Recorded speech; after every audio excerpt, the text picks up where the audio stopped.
Hello, once again, and welcome back to another episode of the EdCon Impact X podcast series.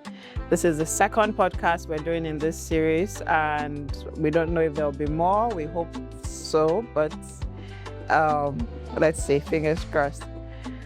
Well, today our conversation is going to focus on the critical importance of girl-child education in Africa's educational revolution. Sometimes I wonder why we're still having conversations around girl-child education in 2026. I mean, some people are going to argue that we've had enough conversations around this, and that what about the boy child? Why are we not talking about the boy child? Well, I am female, and so I can only speak from my perspective, and I know that there are unique challenges that girls face accessing education, especially in Africa, that boys simply cannot comprehend. The first barrier, of course, being parental consent. This is still a big issue in a lot of rural societies where the girl child is not prioritized when it comes to educational access. There are other barriers, of course. There are security concerns with the rise in kidnappings and all of that. There's teen health challenges, there are socio-economic barriers, the list goes on. We cannot cover all of these in today's conversation, of course, but hopefully in subsequent pods, we should be able to delve into some of this.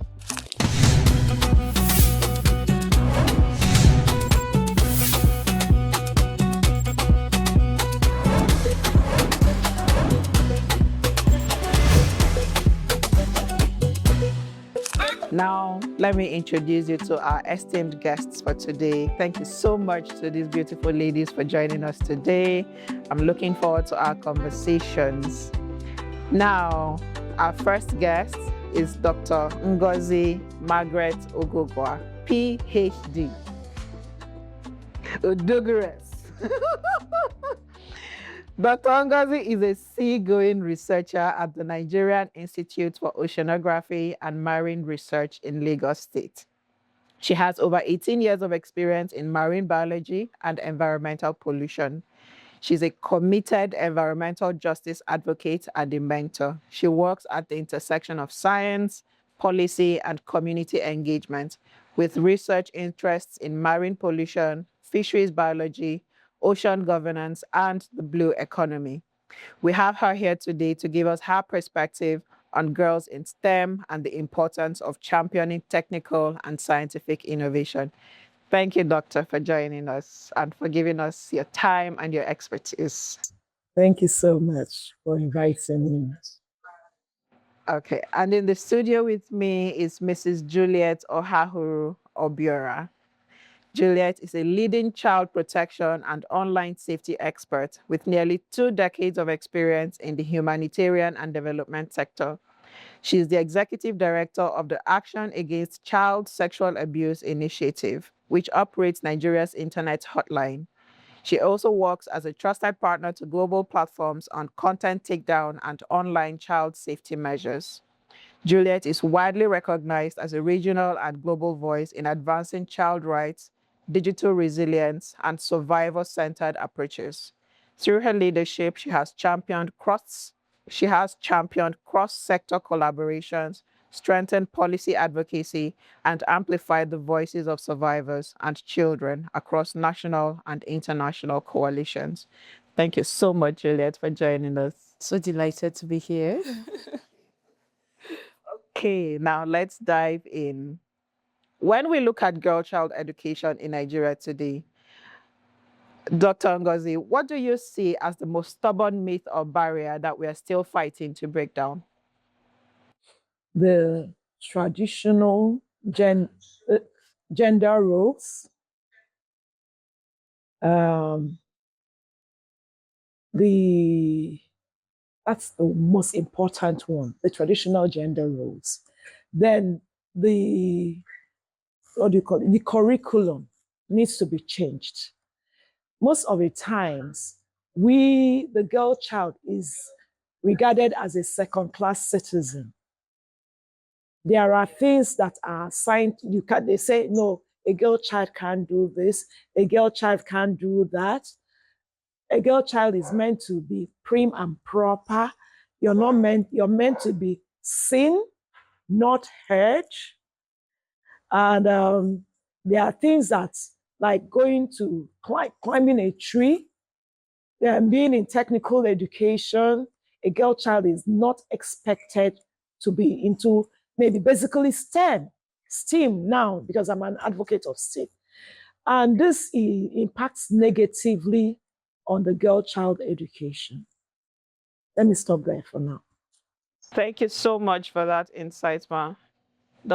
Mrs. Juliet, would you care to weigh in? Yes, I will just have to throw more light on exactly what Dr. Ngozi was saying, which is more or less our traditional or the social norms as they know it.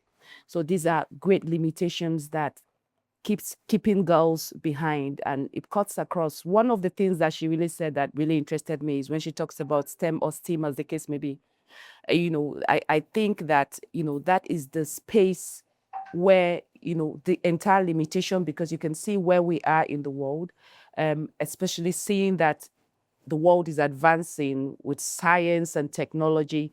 So it's really important to see that one of the very strong things that are keeping girls behind is that social norms, traditional barriers that just speaks to, what girls should do and what girls should not do. So this is the reality for us. And I'm really happy to be having this conversation once again.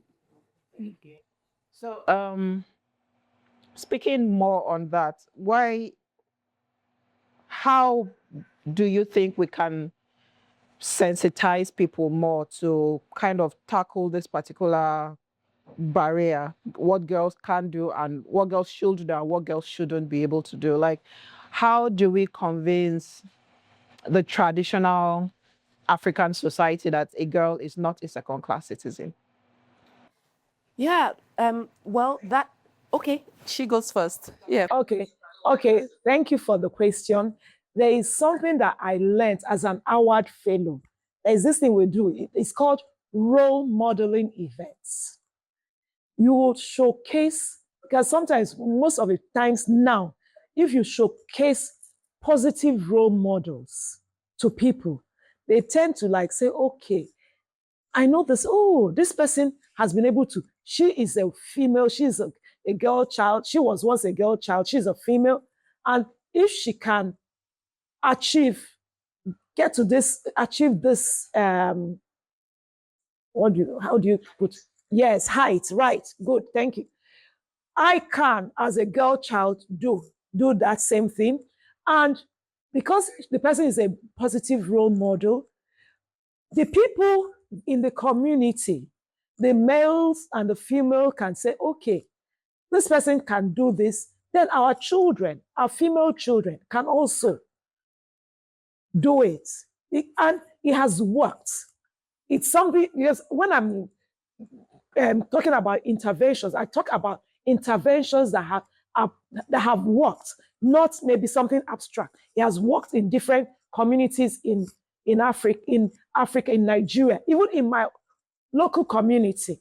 I remember back in the day, one of the things that motivated me to become who I am today was my mom. My mom was, I think, one of the first female graduates in my hometown. So growing up with such a person made me to be like, okay, I want to achieve what she has achieved, even try to surpass her, right? And that's sometimes when I'm weighed down by things that are happening around me, I'm like, no, because you have a positive role model. She is one of them, and there's so many of them in my life. And when I go out on role modeling event, I speak to the girls there and I tell them, okay, if you don't know anybody, take me, I'm there now. I'm a positive role model for you. Look at me, I'm there for you. Mentors, role models, these are two things that really, really work. Then the curriculum, we need to work on our curriculum. There are some certain examples. When I read some of the books, they say a mother's cook Yes, mothers cook.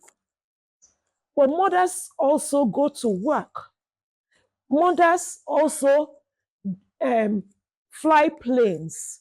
Mothers also can be engineers. Girls can drive. So those are the things, reinforcements that we have to go and, we have to talk about now, positive roles for people, not put them in one box and say, mothers, yes, mothers cook, but mothers can do other things. Girls cook, girls can farm, girls can create things, girls can be engineers, girls can be technicians. So this is it. Thank you. Thank you, Ma. Thank you. Would you get to? Yeah, I mean, Dr. Ngozi started on a very, very interesting note, because I think role modeling is a model that has really worked across boards. Just like she was talking about her mom, I remember my mom was not educated, not like formally educated. Of course, she had other skills. But just listening to her, I could think of, how much we used to talk about people like Dora Akunyili, how we used to look at people like Ngozi, sorry,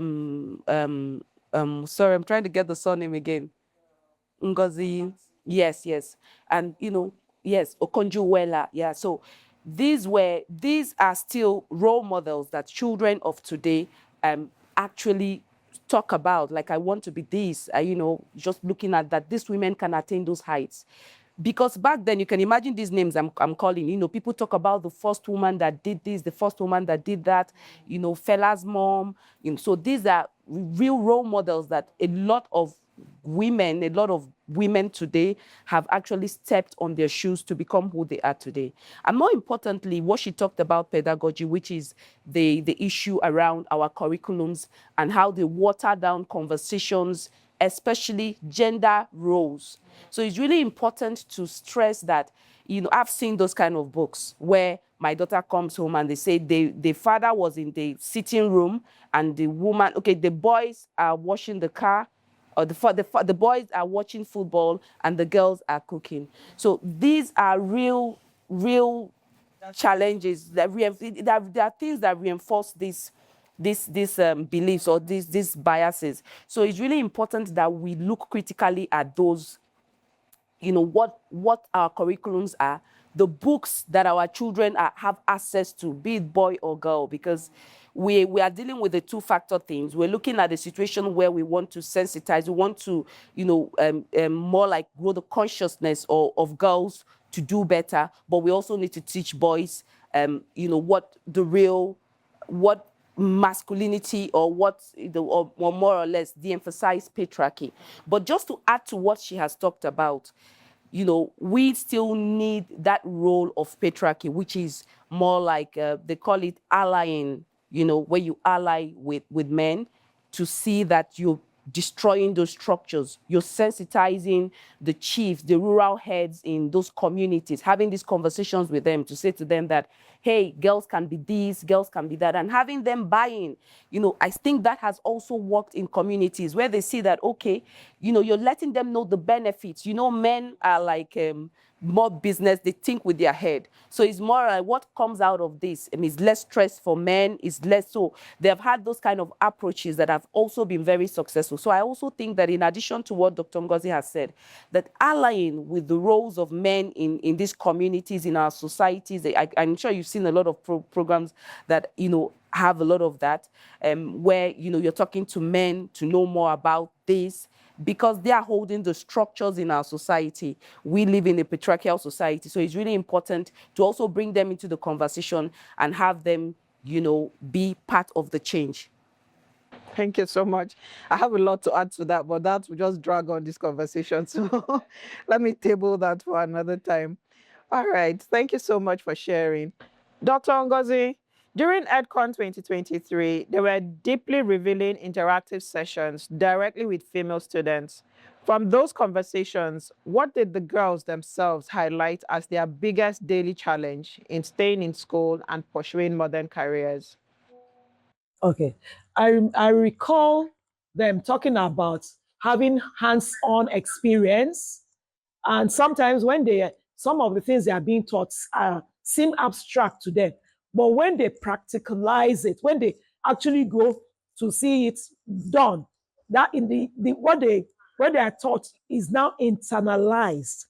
It makes it like real to them, right? And this is something that comes across with us working with students on internship in my institute. When they come, they are like, they don't, they are in third year, yes. But those things sound abstract. Still, we now take them to the field and they see it, they see, okay, oh, is this what it was meant by this? They see the practical aspect. That's when they now start appreciating the theory that they learned in class. So what we said is that sometimes it's not all about classwork. You have to make it, bring in the practicals, take those kids to maybe the industries, take them outside to see the practical things that are being taught in school. That way, they will now appreciate what they are being taught in school. I remember when I was in school, thank you, Ma, for sharing. I remember when I was in school, I actually preferred my practical classes to my theory classes. I looked forward to the practical sessions because I learn by doing. I am an experiential learner. So sitting down, listening to somebody drone on about theoretical concepts, it's boring. My mind wanders. But if I am doing it, it sits better in my memory.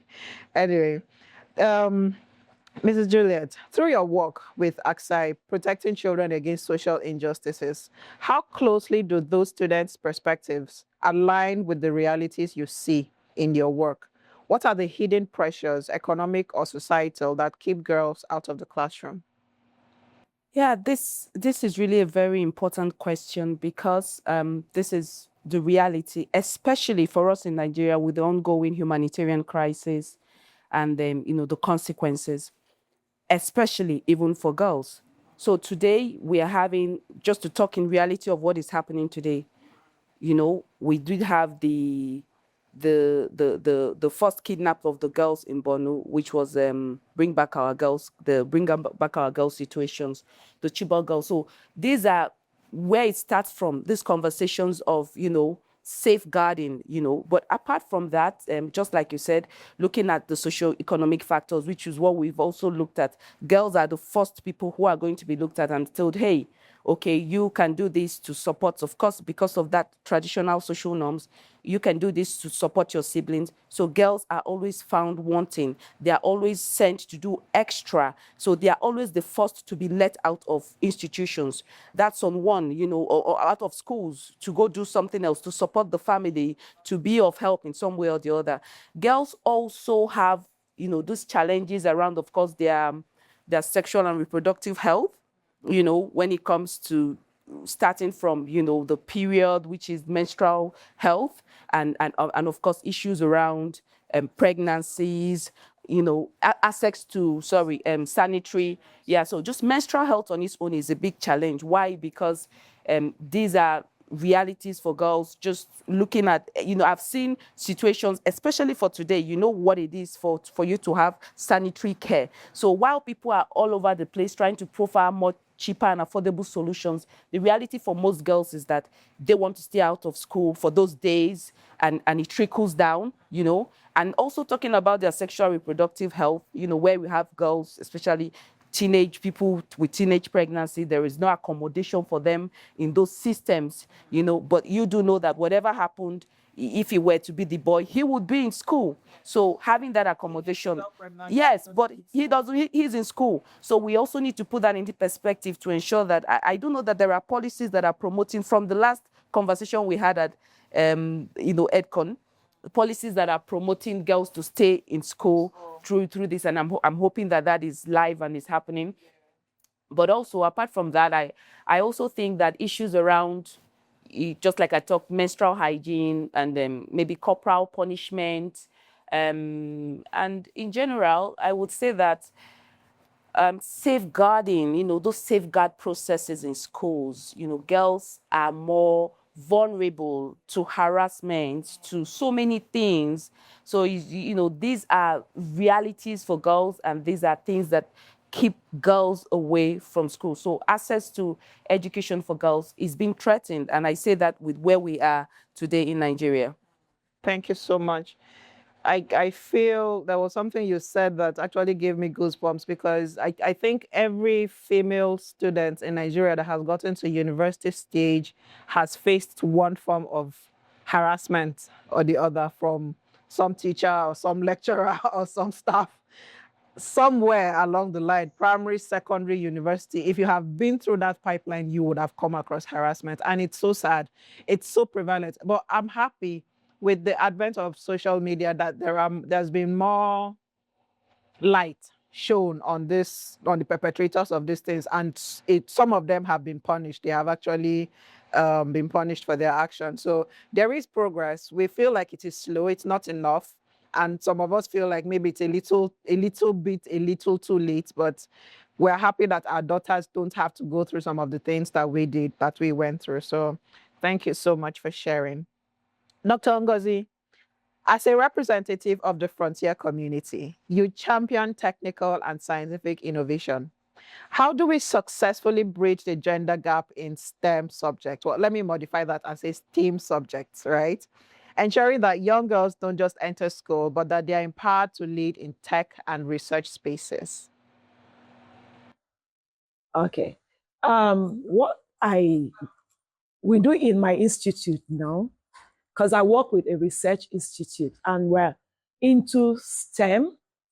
So what we do is we encourage the students to come out to join us practically, because I say encourage, because you can take a horse to water, but you can't force it to drink.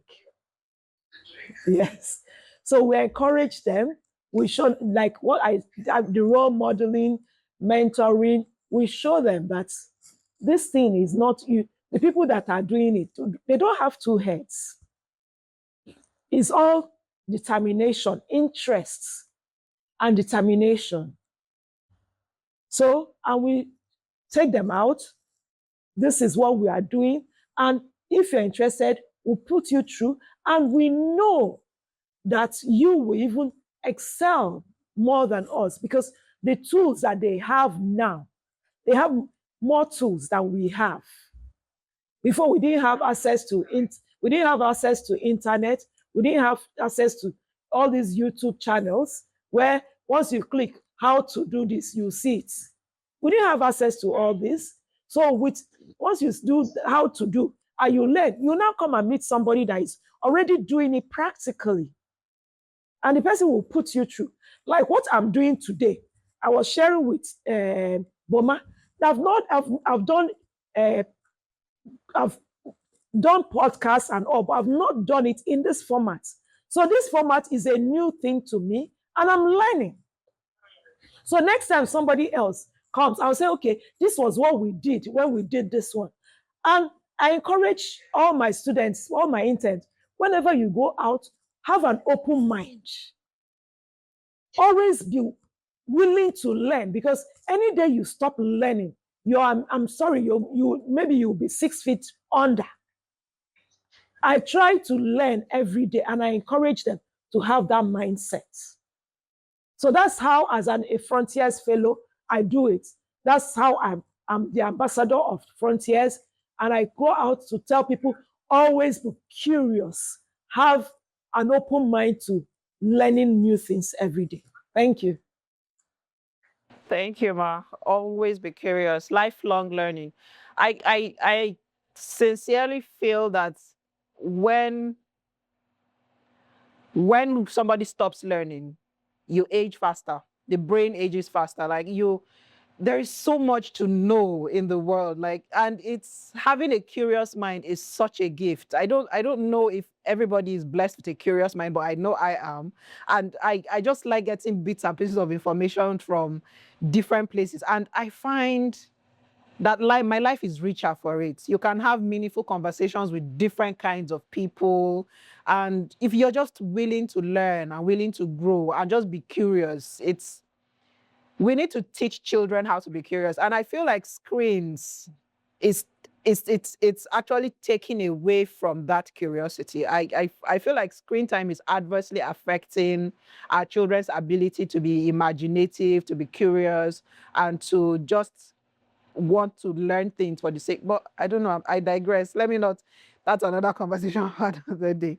But thank you, Ma, for sharing. Mrs. Juliet, creating a safe and just environment is essential for a girls' educational journey.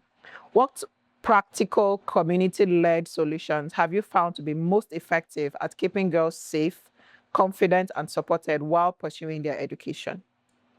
Yeah, so one of the very things that starts with for me is to recognize that yes, when it comes to girls and education, there has to be a lot of processes or a lot of safeguard measures that have to be put in place. Just being previewed to do a course around gender, I learned so much around the conversations of girls and their education. In fact, I understood that it's even more important whenever programming you're doing for girls, you have to put into context the distance from where they are to just safeguarding was very primary. So I still think that at the end of the day it's really important that we build capacities of especially our teachers, people in the education sector, to understand some of these challenges. And I say this because primarily they are the custodian of those space. So, to keep girls in that space is really important that they drive. When I mean they drive it, they know certain things that have to be in place. For instance, ensuring that the safeguarding measures in school, there are safeguarding policies, there are when things happen, what is the channel of report. I mean, all this applies to safeguarding. That is on one hand, but also ensuring that the school timing. I'm just saying this out on the programming level. I've been fortunate to run some programming around, more or less educating the girl child, but not on as in going to school, but giving them some skill set, basically tech skill set.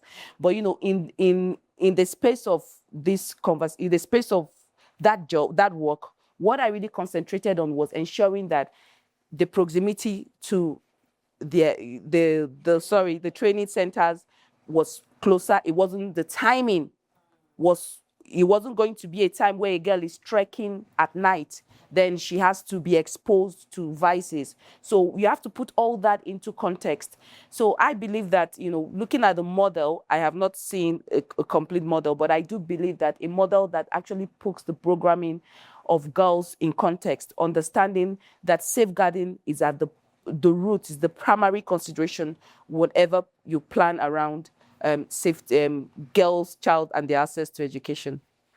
Okay, thank you for that. Would you say that these extra steps that need to be taken to safeguard the girl child is maybe also a barrier as to why parents don't want to expose their children to education? Because it's a legitimate concern. Like, a father is legitimately concerned that if I send my daughter to school, she will be exposed to boys. There is the risk of promiscuity and pregnancy, and then she's ruined for life. So do you think having to put these extra safeguards in place is actually a barrier? Like, how do we convince people that these are necessities, they are not like extra steps? Yeah, I believe that this has contributed to, parents actually holding back their children, especially their girl children, from going to school. Because you're looking at, she's not just going to be exposed to boys, she's going to be exposed to boys who are not going to be held accountable. Yes. She's also going to be exposed to an institution where there's no accountability. So I believe that, yes, putting all these measures in place would definitely change, not just putting it in place, but having it work. Seeing systems, you can see in most of our schools today, especially our public schools, you see reports around harassment, around, what do they call it, bullying, especially for girls, you know? And then we ask ourselves, what actions have been taken? Who have we seen being held accountable, you know, in those schools? So these are real challenges, because you don't want to, I believe that to every one of us, I have a girl child, I do know you have a girl child, and you know how precious we feel about our girl children. Even especially for the fathers, looking at the traditional norms, you don't want to expose them to vices, because there's also a traditional bias around their value, is around their social exposure. So if a woman is less exposed, then she has if she has less exposure to vices, she has more values. So she is more purity, as they say. So it's really important that we see that in our schools, a safe school is where it begins. A safe school with teachers that are knowledgeable, teachers that are informed. A safe school with children that are also informed, both boys and girls, who understand penalties, who understand boundaries, who are taught boundaries, who understand humanity and empathy. I think this works all together to ensure that, you know, there's a safe environment for girls to be part of, you know, the system. Thank you so much for sharing. I think to piggyback on what she said, I think, can you hear me? Yes. I said to piggyback on what she said, some of these conversations will have to start with us, the parents. You know, we are the first teachers. We're the first teachers of our children. So it is what kind of lessons are we impacting on our children? Are we raising our girl child and our boy child to be confident children? Are we raising them to be empathic children? Are we raising them to be children that when they go out, you'll be able to beat your chest and say yes? When they tell you that this my child, you say yes, my child did this. No, my child cannot do this. So these are the things we have to start. It begins from you and I as parents. They say charity begins from home. My people say, Anna mama no where bezi. You start being beautiful from inside before going out. So what kind of parents are we? Well, how are we raising our girl child and our boy child? Thank you. Our girl child and our boy child. Thank you so much, Ma. Are we raising human beings, or are we having double standards for our boy children and our girl children? Thank you thank you both for sharing. We'll take a short break and reconvene. Grassroots initiatives do amazing work, but long-term change requires system backing. What specific policy changes or government collaborations do you both think are urgently needed to scale the educational solutions we already know work for girls? Dr. Ngozi, would you like to? Yes, I'll keep saying that curriculum. We need to get stakeholders to be part of that curriculum change, or whatever they want to call it, but we have to work on our curriculum. And the children will have to be part of it, because we always make it top down. We have to make it bottom up. All the stakeholders, and the girl child is a stakeholder in this. Call some of them and ask them, how do you want this to be? How do you want this? When they teach you, what do you enjoy most? How do you want, like what we did at the EdCon Unconference, bring them in, let them be part of the conversation. You'll see that there'll be a big change. People that are involved now will now know that, oh, yes. Because when we went there, when they were telling us about what their needs, we were like, oh, is this really what works for you people? So we have to bring them into that conversation. So curriculum is key. Then, like I said before, mentoring and role modeling. These are the three things I'm really passionate about advocating to bring a positive change in the way we approach girl child education in Nigeria. Thank you. Thank you, Ma. Ms. Juliet. Yeah, just to also agree with Dr. Ngozi that, child participation today is no longer having a child in the room to read the national anthem. The reality is that the children, they have voices, they have ideas, and they should have the agency to contribute to issues that affect them. So yes, I do agree with Dr. Ngozi that yes, we need more children participating in the decision making, especially decisions that will impact their lives. But in addition to what she has said on role modeling and those models that have worked, it's also looking at that stakeholder system, which is something she also mentioned, ensuring that you're constantly having that conversation, because this is a process. I believe that it could take a journey for us to get there, but there has to be that continuous quality improvement, and that stems from having that continuous stakeholder engagement in this conversation, to continue to see where we are, where we need to be. And like you said, this stakeholders cuts across, all facets. So around what she said, looking at the people working on this curriculum, looking at even our local chiefs, our religious leaders, our traditional leaders, just having that continuous conversation on where we are, where we need to be, to creating that system or that structure or that framework that continues to have that conversation. And above all, like I said, also, allying, ensuring that, we're talking to the patriarchal systems that have formed where we are to ensure that they dismantle those ideas. Thank you. So when we came up with the idea for the unconference, I don't think we actually knew how ingenious it was to bring together all the stakeholders, because in the trainings that I've had since then, I have come across this idea of has been working in silos. Now there needs to be cross-sector collaboration.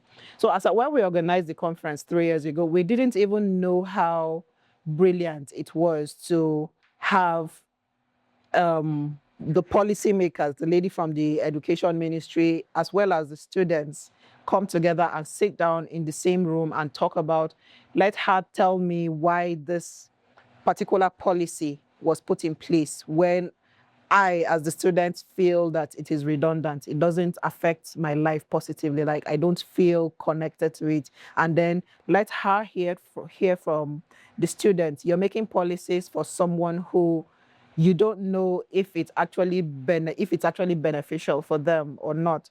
So yeah, there needs to be curriculum change. Definitely, there needs to be.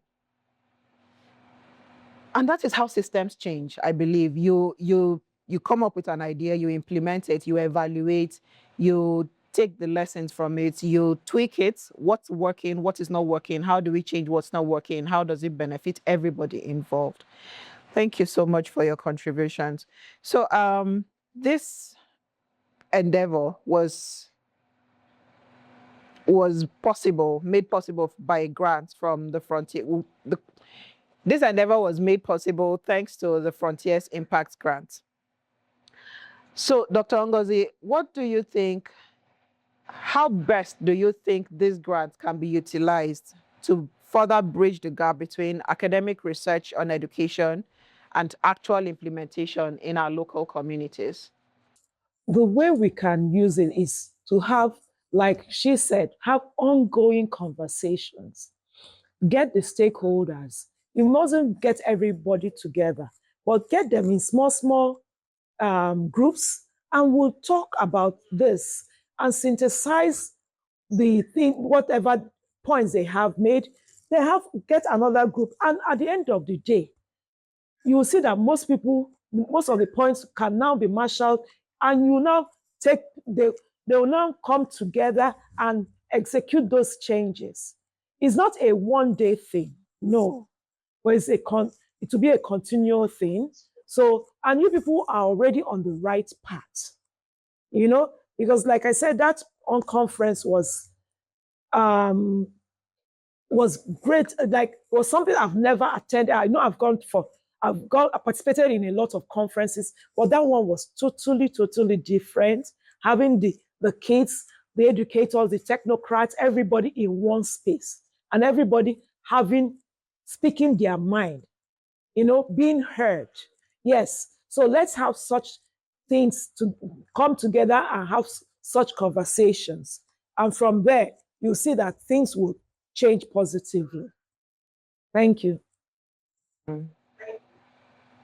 So, in the first podcast, we had someone also from the Frontiers community. Oh, no, Frontiers or Leaf, from the Leaf community.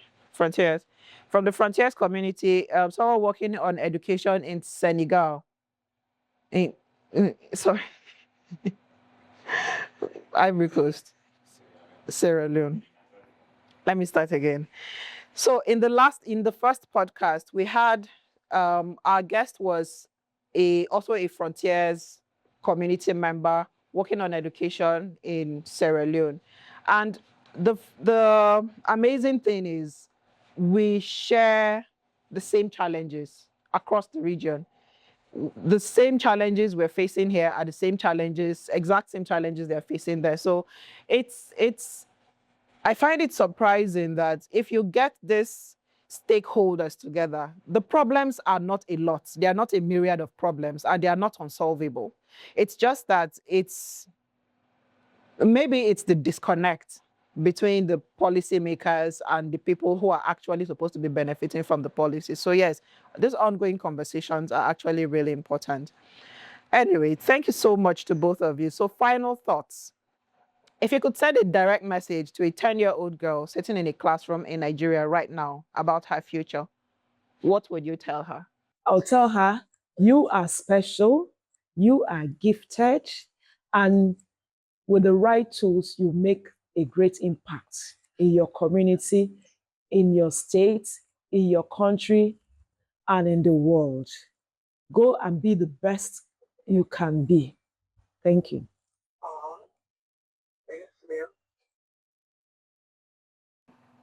Yeah, over to me. Yeah. Well, I would look at that girl child and tell her that she's the one we're waiting for. We want girls to aspire more. We want girls to be more ambitious. So my message to her would be that you are the one we are waiting for. You are the one who is going to show us, the future that we want for girls, so that, girls can want more. Girls can be more if they want more. Thank you. I actually have a 10-year-old, and I look at her, and in my head, I'm like, you can be whoever you want to be. Like, she comes to me and she says, Mommy, do you think I would be a good this? Mommy, do you think I would be a good that? And I just tell her, you can be whoever you want to be, and whoever it is you choose to be, you will excel at it. Whoever you choose to be, and I am here to support you. I'm here to champion you. And that is what every parent should tell their child. Whoever you want to be, I'm here to champion you. I'm here to support you. Whatever it is you want to be, you can be it if you want it enough. Thank you, Dr. Ngozi, for your time, for your expertise, for your dedication to education and innovation in Nigeria. Thank you, Mrs. Thank you so much. For your expertise and for your dedication to safeguarding children online in Nigeria. Not just in Nigeria, I think it's global. Yeah, it's a global problem, but it's not just online. We've also worked in the intersection of online and offline. Yes. Okay, thank you so much for the work that you do. It is relevant.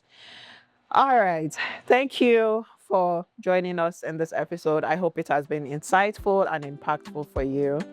I hope to see you again in the next one. Bye. Bye. Bye for now. Bye.